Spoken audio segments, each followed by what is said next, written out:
It's a Friday, August 1st, first Friday. How about that? The feast of St. Alphonsus Liguori. He's the founder of what we call the Redemptorist Order. All righty. Read from the Psalm again. I like the Psalms. Most beloved Psalms is 81. Sing with joy to a God our help. Take up a melody and sound the timbrel, the pleasant harp and the lyre. Blow the trumpet at new moon, at the full moon on our solemn feast. Well, Saint Alfonso Liguori he was ordained on December 21st, 1726, at the age of 30, which is sort of older back then, because before that he was a lawyer. That's quite an impressive profession. It takes some time and study, but he wasn't satisfied. Mm-hmm.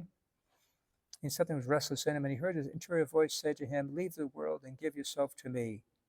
And so he did. St. Alphonsus left the lawyer, nice position, fairly well, good income, but said, nope, gave his life to follow Christ.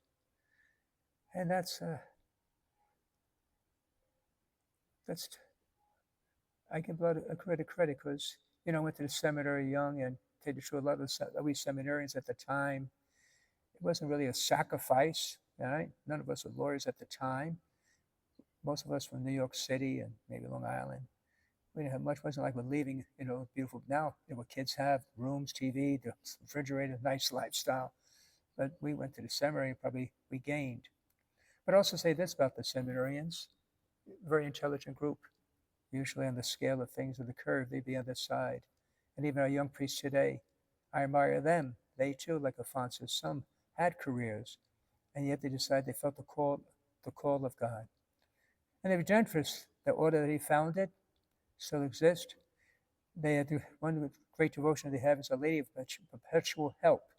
Become the Saint Teresa there in our walkway, the hallway. You see a picture of the Blessed Mother holding the little infant Christ child like an icon. That's devotion. They've really been associated with them, and they spread their devotion to perpetual help. And they're also known for giving missions. Very good preachers. They would come and they would have the long black robe and hold up the crucifix. And back then they were pretty, they could scare you into goodness. But now, of course, things have changed, but they still do a great job, the Redemptorist. I had a good friend who was Redemptorist when I was in my other parish, Father Edmund. And he retired, and he came to my rectory, the office, and he spoke to me. He says, "I want to help out. You don't got to pay me. I want to do something." He was in a retirement home. He was bored. I said, "Okay, I'll take your help." And what a kind gentleman. He was always pleasant, always happy. And he would come on Saturday and sometimes spend the night. And he was a very simple man, simple requests. All he had, we asked for, feed him. He said, give him all he wanted was a bologna sandwich. He worked in Puerto Rico, and that's what he lived on, bologna sandwiches, and that's what he wanted. Fine. And some homemade chocolate chip cookies. That was him. But a good man, a gracious heart. I remember him well. Cheerful and dedicated. And that's what the Redemptorists are. Preaching the word, turning hearts away from the world and turning them to Christ. May we too now turn our lives to Christ as well.